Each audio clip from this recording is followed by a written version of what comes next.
torture. Reverend Byrd, a black minister who is a leader in the World Can't Wait movement in Los Angeles, said last week that torture is like lynching. Torture, like lynching, is not a means of carrying out justice, but of circumventing it.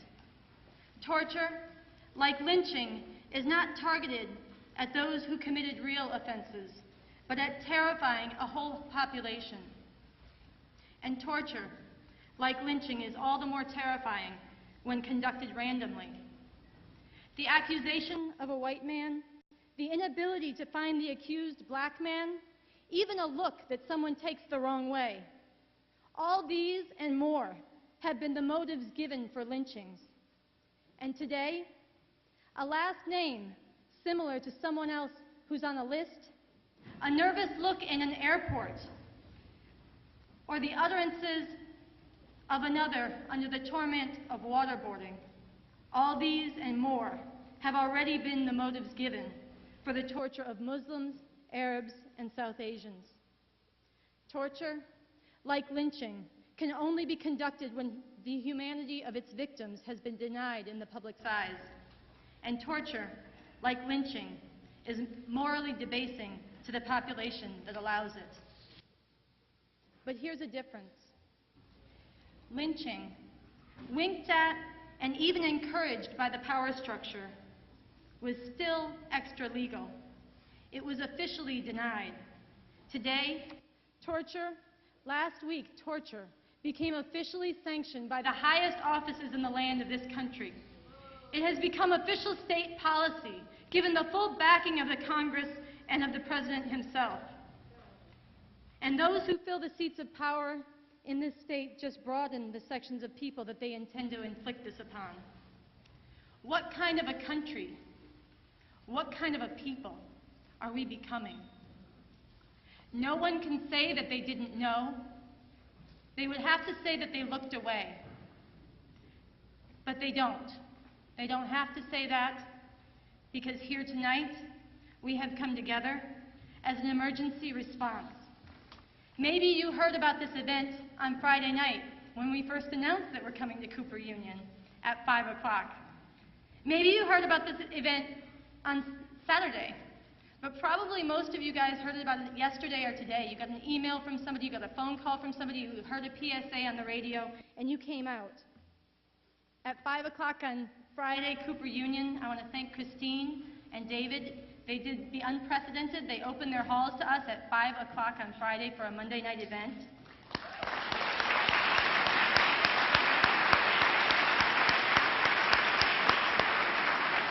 All of our speakers tonight, Craig Murray, Bill Goodman, Mark Ruffalo, Citizen Reno, Olympia Dukakis, and Malachy McCourt. And we're especially thrilled to bring a special message from Sean Penn that will be delivered by Mark Ruffalo. Everybody came on board in the last week, and tonight each of you are here. How you got here and how this event came together is a testament of the desire of people in this country to say enough and to stand up.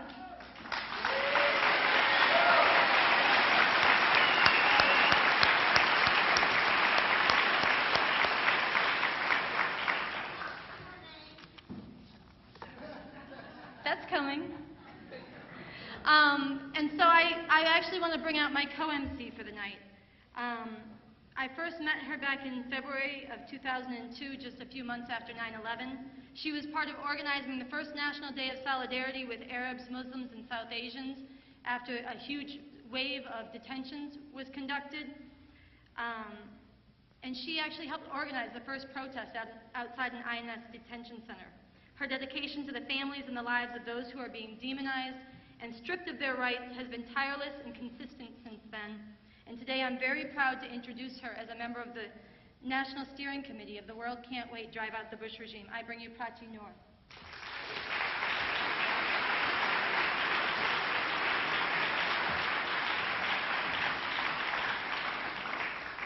Thank you. That was Sincera Taylor, everyone. One of the most dedicated World Can't organizers whose vision and passion has not only inspired me, but thousands around this country, as she has been traveling around the country speaking at dozens of colleges, organizing people for World Can't Wait. She is on the World Can't Wait advisory board and also is a writer for the Revolution newspaper. She has reported from doors of the Terry Shivos Hospice and then went into the Lion's Den and held her own up against Hannity on Fox's Hannity and Combs show, and Bill O'Reilly on Bill O'Reilly Factor. So thank you, Sansara. I just came back on a trip to home from India. I tried to tell people that Bush is not popular in this country, that we don't all support him, that the majority hates what he's doing and are sick at heart. But they didn't believe me. They said, "Why are you allowing Bush to be president? Why aren't you doing something about it?" And try as I might, even as my childhood friends did not believe me. I left the country with a tremendous sense of responsibility to prove them wrong. They're asking all these questions because they don't see the bumper stickers on the backs of your cars, the scathing letters you wrote to your editors. They can't hear your private anger, your contempt for Bush and all that he represents. The mass sentiment against this regime is not real to the world because it hasn't stopped this regime from continuing its daily horrors. And our responsibility is to act on this sentiment. While I was in India, I also celebrated almost 60 years of India's independence from colonial British regime. This freedom came from a movement that arose from people of all ages and politics, women breaking away from tradition and becoming leaders, farms and schools becoming hotbeds of resistance every day and every minute. These are the people that we want to prove right. This is the history that we need to prove right on October 5th. And we have to prove us right, us who have gathered here today on the emergency basis. And this is possible. Something new is rising up. Each hour, we're getting news about another October 5th protest plan. Yesterday, we knew about 153 around the country. Today, it is 175. Right.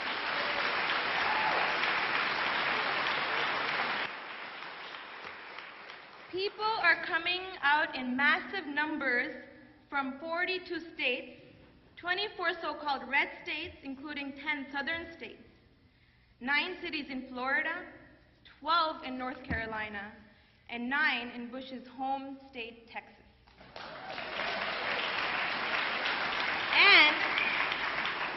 And Canada, and 9 in the 3 provinces of Geneva. That's a lot. People who never ever protested before will join with parents whose children are in Iraq and with a growing list of performers and well-known voices. So this Thursday, October 5th, something is coming together that has the potential to be heard and seen and felt around the world. We have the chance, by acting together nationwide, to prove to the world that we do not condone this murderous president and his regime. This is something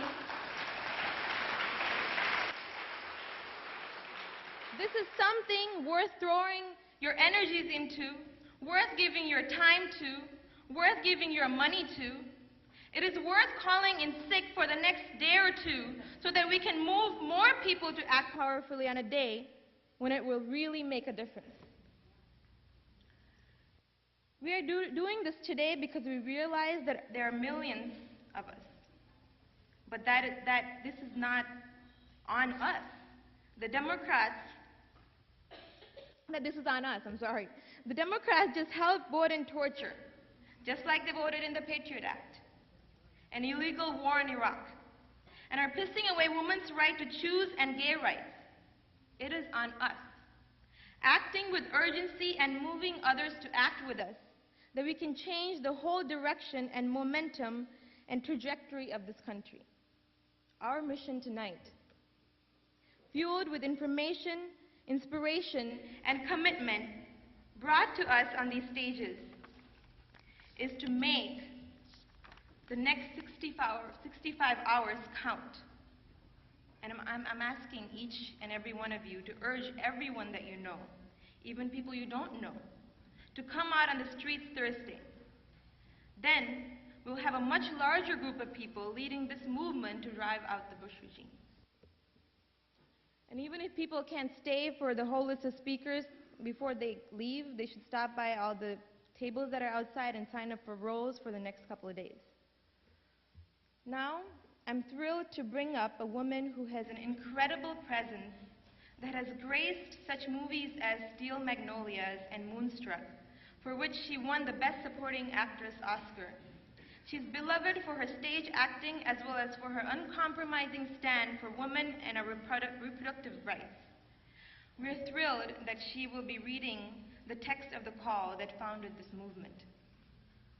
A call that has been signed by thousands, including Sean Penn, John Conyers, Cornel West, Harold Pinter, Susan Sarandon, and everyone speaking tonight, and which has been published in full-page ads in the USA Today and New York Times.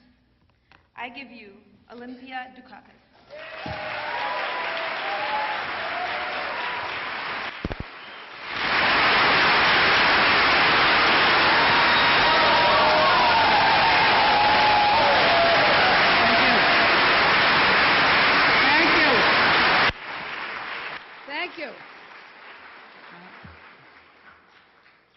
Your government, on the basis of outrageous lies, is waging a murderous and utterly illegitimate war in Iraq with other countries in their sight. Your government is openly torturing people and justifying it. Your government puts people in jail on the merest suspicion, refusing them lawyers and either holding them indefinitely or deporting them in the dead of night. Your government is moving each day closer to a theocracy where a narrow and hateful brand of Christian fundamentalism will rule. Your government suppresses the science that doesn't fit its religious, political, and economic agenda, forcing present and future generations to pay a terrible price. Your government is moving to deny women here and all over the world the right to birth control and abortion. Your government enforces a culture of greed, bigotry, intolerance, and ignorance. People look at all this and think of Hitler.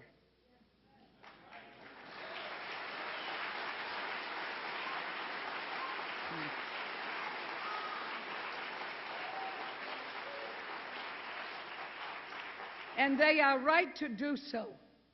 The Bush regime is setting out to radically remake society very quickly in a fascist way and for generations to come. We must act now. The future is in the balance. Millions and millions are deeply disturbed and outraged by this. They recognize the need for a vehicle to express this outrage. They cannot find it. Politics, as usual, cannot meet the enormity of the challenge, and people sense this. There is not going to be some magical pendulum swing. People who steal elections and believe they are on a mission from God will not go without a fight.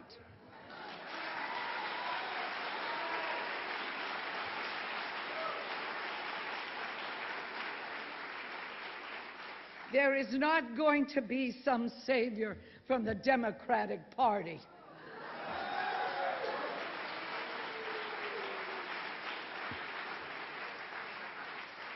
This whole idea of putting our hopes and energies into leaders who tell us to seek common ground with fascists and religious fanatics is proving every day to be a disaster and actually serves to demobilize people. But silence and paralysis are not acceptable. That which you will not resist and mobilize to stop, you will learn or be forced to accept. There is no escaping it. The whole disastrous course of this Bush regime must be stopped.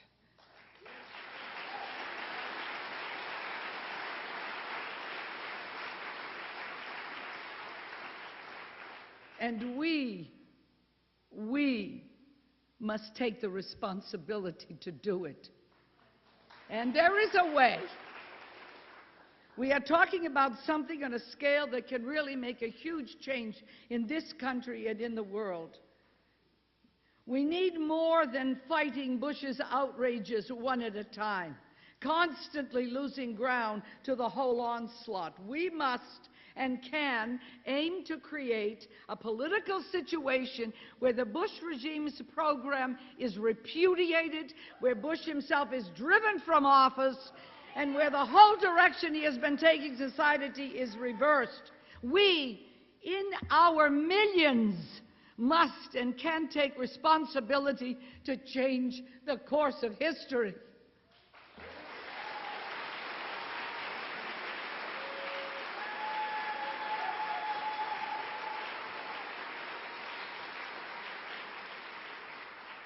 Acting in this way, we join with and give support and heart to people all over the globe who so urgently need and want this regime to be stopped.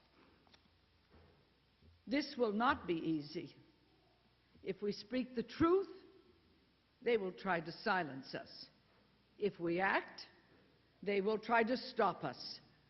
But we speak for the majority here and around the world, and as we get this going, we are going to reach out to the people who have been so badly fooled by Bush, and we are not going to stop. The point is this: history is full of examples where people who had right on their side fought against tremendous odds and were victorious.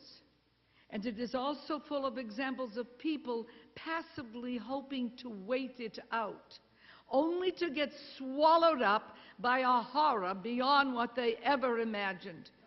The future is unwritten. Which one we get is up to us.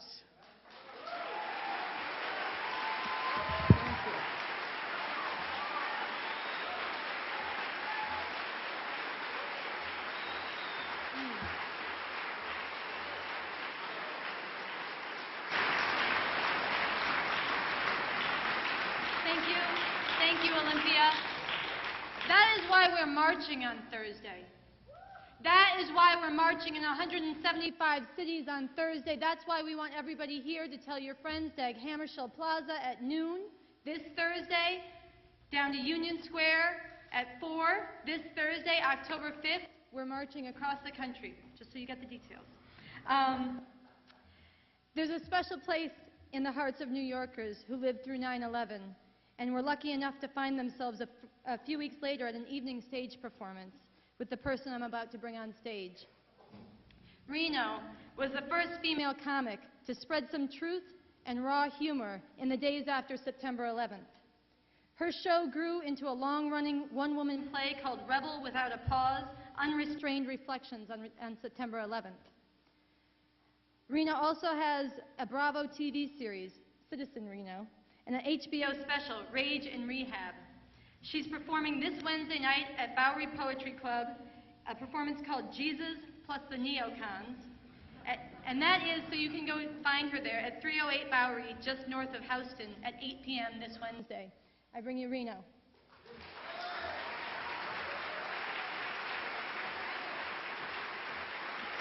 Hey, how you doing? How you doing? First thing I want to say is these pillars are good. Because why? Because I got a very bad haircut. And perhaps there's something that can round it out with the pillars. You know, I can meld into the pillars. Mr. Rumsfeld isn't going to leave you. I'm not leaving. I'm not. Mr. Rumsfeld, he's reaching new heights of, I don't know, what is the personality disorder that is his sociopathic, lack of empathy, brute, sadistic, cold. He's a motherfucker. I think that's really, you know, I mean, this is a guy who you must remember pushed all of the generals, all of the uniformed commanders aside. He always wanted to take responsibility. He always wanted to be up front. I don't know about taking responsibility. You remember when we went into Afghanistan, and every day he'd be on the podium and everybody would be so uncritical. Look at, oh, he's the best press briefer we've ever had, says the Washington Post, and on like that. And people were falling in love with him. You remember there was like a women's group or whatever the hell. You know, can you imagine this? And what's his name's wife wrote a book about it. Midge Decter wrote a book about Rumsfeld, the new matinee idol. Remember that shit, for Christ's sake? You remember that? And we had to listen the whole time because there's such a liberal bias in the news that we had to listen the whole goddamn time to him saying, never before in the history of civilization has a country dropped humanitarian aid on another country while simultaneously bombing it.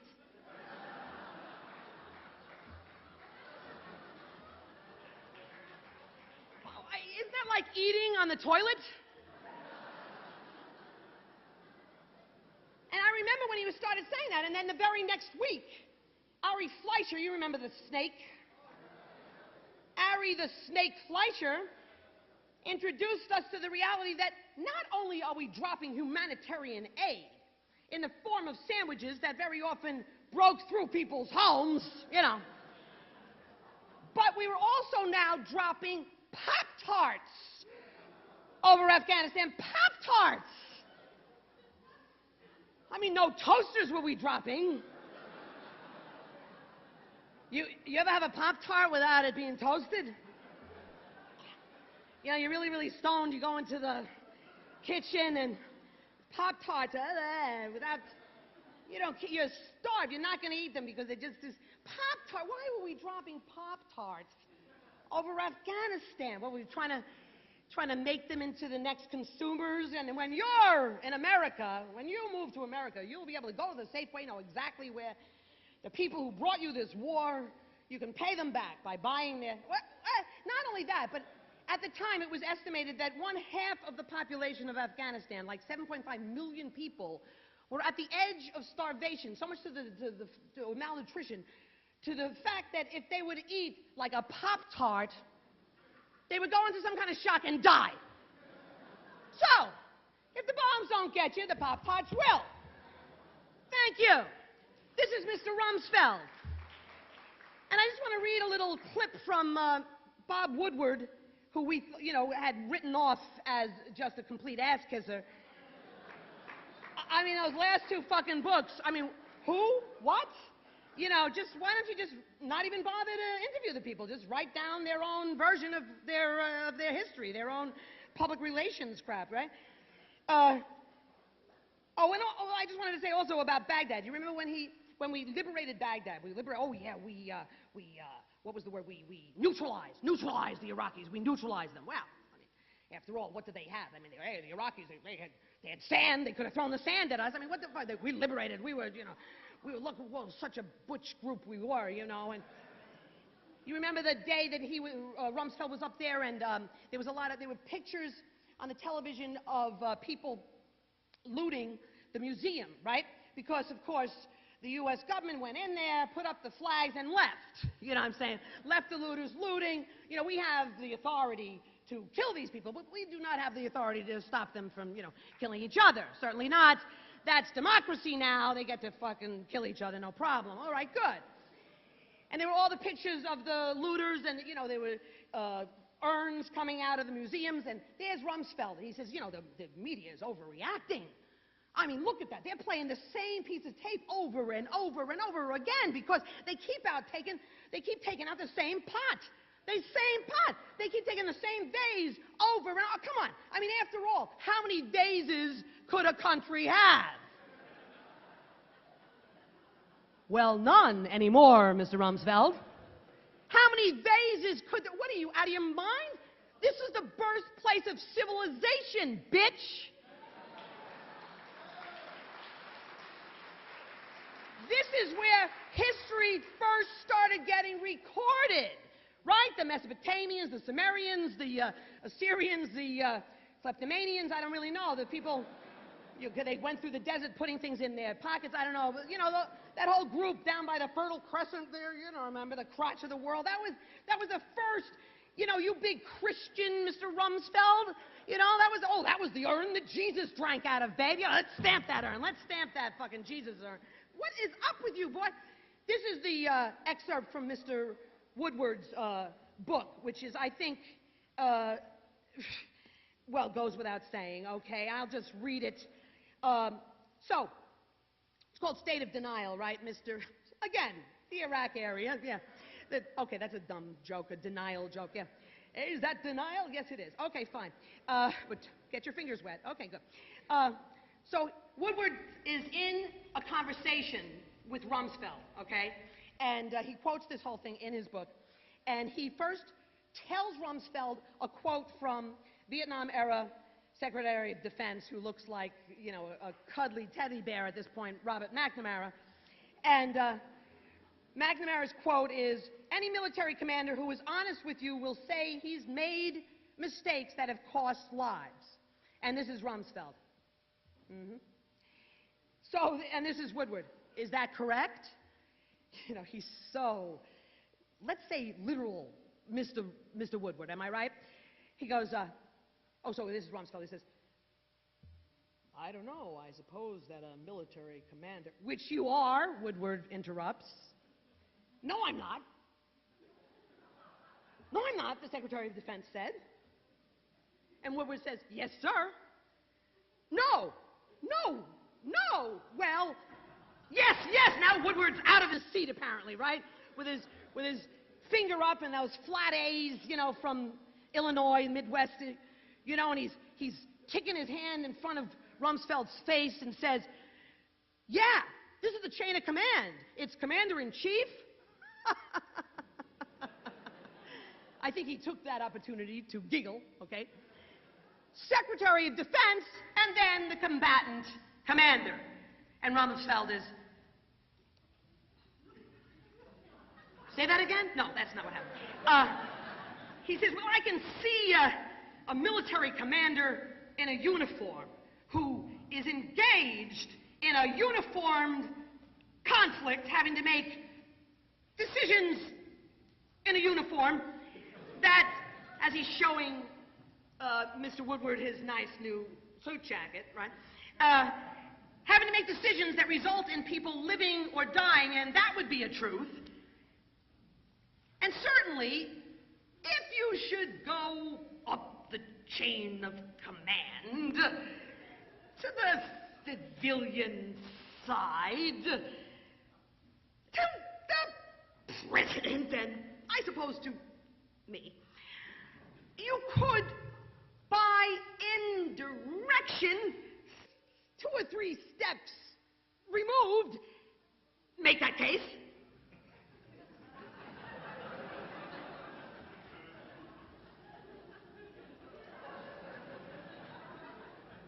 The term contemptible hypocrite comes to mind.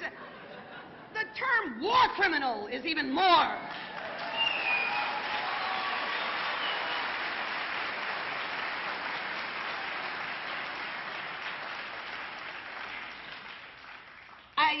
I'd argue for all our accomplishments as a human race. We're really more like a human standstill.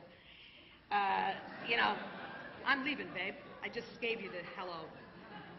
I got polled the other day. First time I've never been polled, although I'm brimming with pollable ideas. And they asked, was I concerned about the direction our country is headed? I said, well, yes, I am concerned about. In fact, headed, I don't even know if that's the right word so much as acid.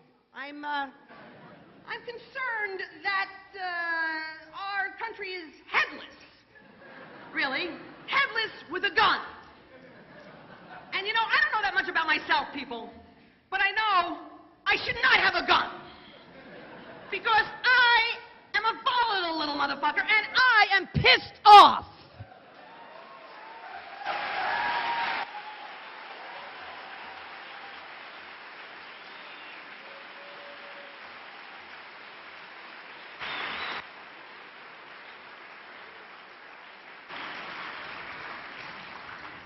Thank you, Reno. Our next speaker is someone who I'm sure never expected to be part of something like this years ago. He was a professional, he had a career, and he was comfortable with it. But then he encountered something that no human being should ever have to encounter. And he did what all too few people around him had the courage or the integrity to do. He risked everything, his career, his reputation, his safety, and his friendships, to blow the whistle on torture.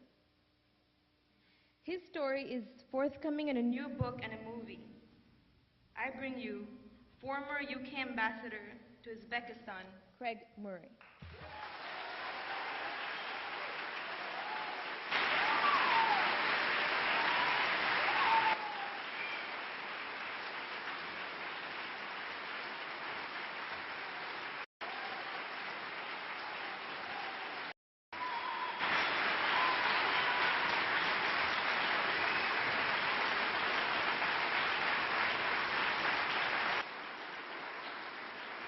Thank you. Thank you. You're terribly kind. I will start with a bit of unabashed commercialism. As we say, I've lost my career, but you can buy my book, so I can still pay the rent.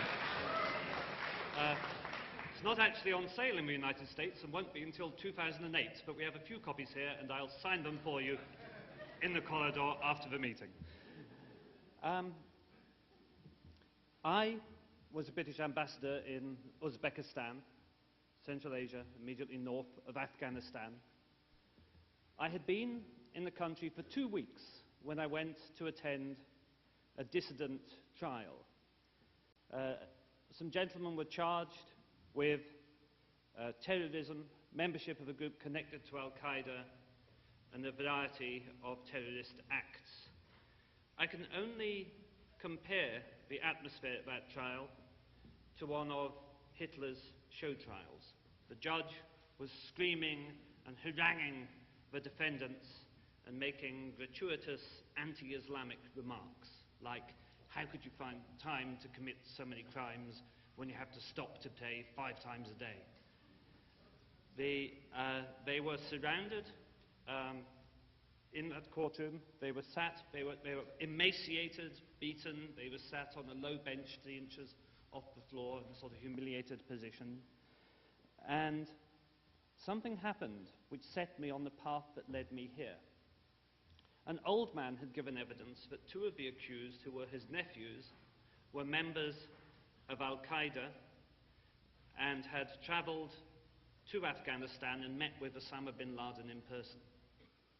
This old man was giving his evidence, and he was a very bowed and defeated figure. He was obviously terrified. He was old and quite frail, and giving his evidence in court. And suddenly he seemed to find an inner strength. Suddenly courage came to him, and he stood taller, and he said in a much louder voice, "This is not true.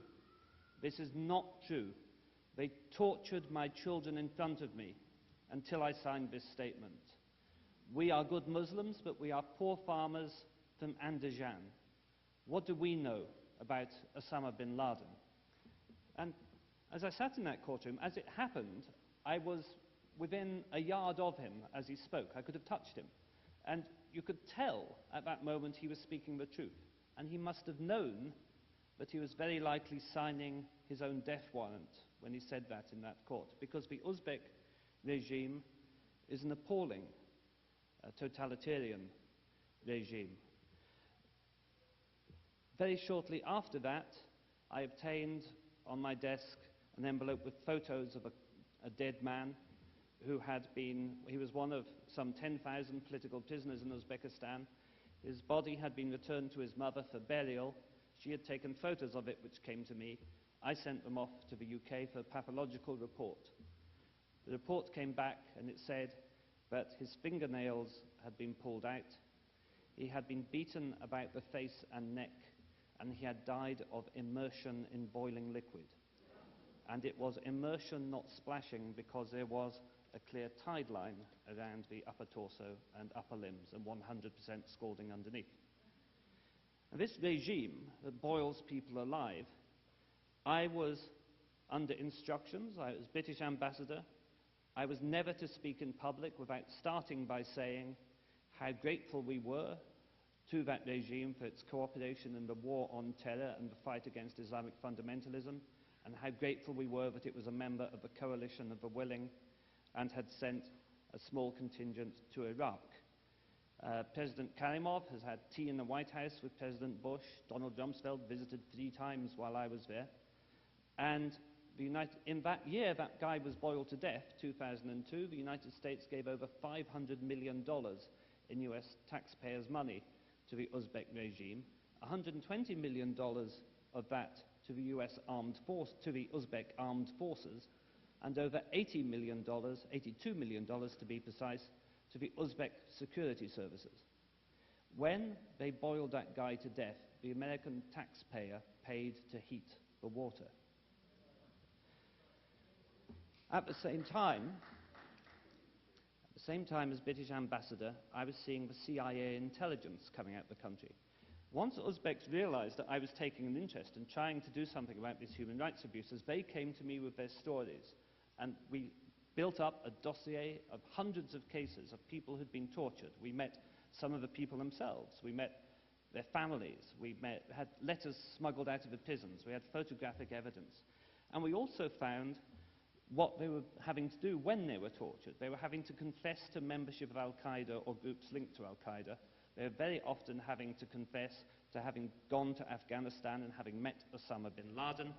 And they were having to sign up to long lists of other people who they had to say were members of Al-Qaeda.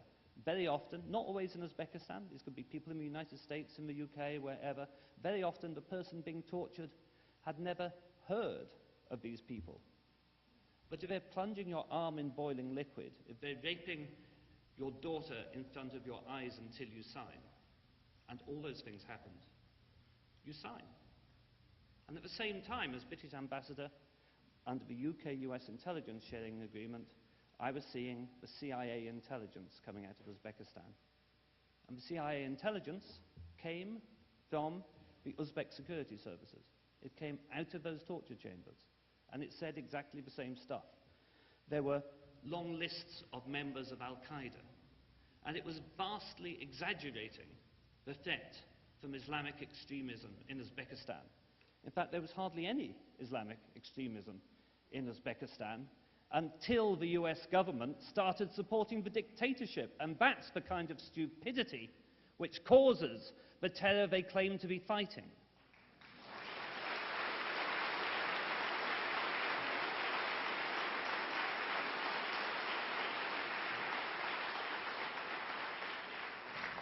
Much of the CIA material was demonstrably wrong. I recall, for example, CIA material about a man who was said to be a member of Al-Qaeda, and I knew him, and he was a Jehovah's Witness. The CIA intelligence material is so thorough, you know, they have Jehovah's Witnesses as Al-Qaeda members.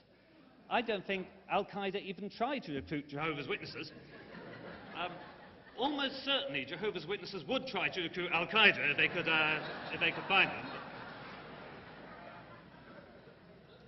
But the purpose of this false intelligence was to build up a threat of Islamic extremism and exaggerate it.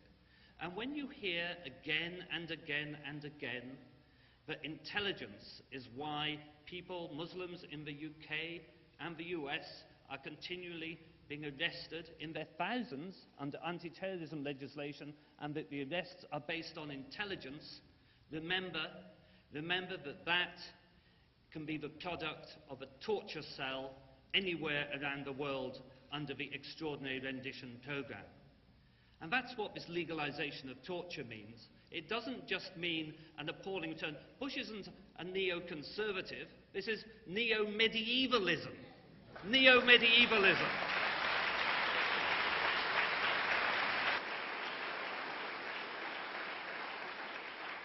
They've brought back torture, and they've brought back the Crusades. And they are trying to demonize Muslims and cause Islamophobia by ratcheting up the fear scale again and again and again with terror plots which I can tell you from first-hand experience are often completely fabricated, and we are not going to fall for it anymore.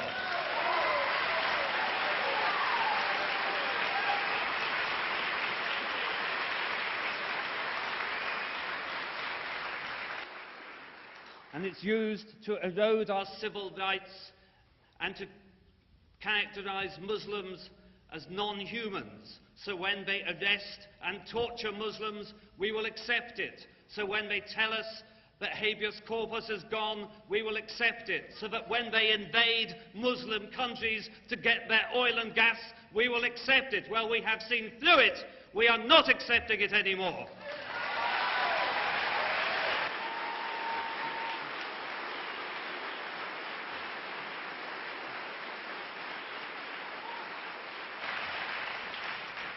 It is the anti-war movement in the United Kingdom that has caused Tony Blair to have to leave 3 years before he wanted to.